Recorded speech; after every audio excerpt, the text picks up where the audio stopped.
আসসালামু আলাইকুম। আজকে আমাদের প্রজেক্টের একটা আপডেট দিয়ে দিই। গতকালকে রাত্রে আমাদের সোনালী মুরগি যা ছিল সব বিক্রি করে দেওয়া হয়েছে। আর এই যে এখানে এলো 10-12টা মুরগি এখানে আছে।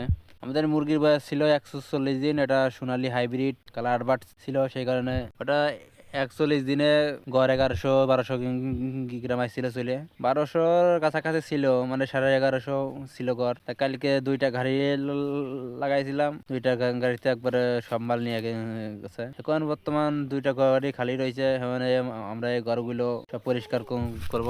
এখানে ঘর পরিষ্কার করে রেখে দেবো। এখানে আবার ঈদের জন্য মুরগি উঠাতে হবে। আমাদের প্রজেক্টের মুরগি আরো আছে, সোনালী মুরগি আর নাই, আমাদের ব্রয়লার মুরগি আছে।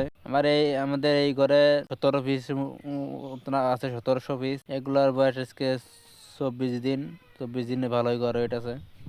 আমাদের মুরগি 24 দিন বয়সে কেজি 400 ঘর আছে।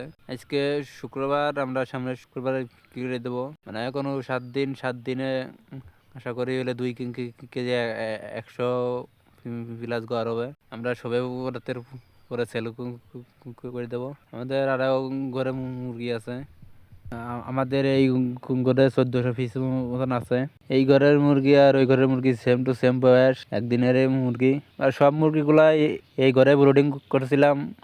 তারপর আবার চাঙে টানিয়ে নিয়ে হয়েছিল ওই 1700 পিস, আর হেনে 1400 পিস মতন আছে। আমাদের এই ফ্লোরের থেকে চাঙের মুরগি একটু গড় ওয়েট বেশি আছে। ফ্লোরে হলো লিটারটা খারাপ হয়ে যায়। আবার বিশেষ করে এখন শীতের সময় হলো লিটারটা বেশি খারাপ হয়। আমরা লিটার হলো 2 বেলা বা 3 বেলা করে উল্টোই দিই, তাই আমাদের লিটার একটু মোটামুটি ভালো থাকে। গরমের সময় হলে পরে আরো ভালো থাকে। এবং শীতের সময় বলে মানে পানি টানি যাই পরে ওগুলা সেরকম শুকায় না বলে হালকা পাতলা ভিজে থাকে।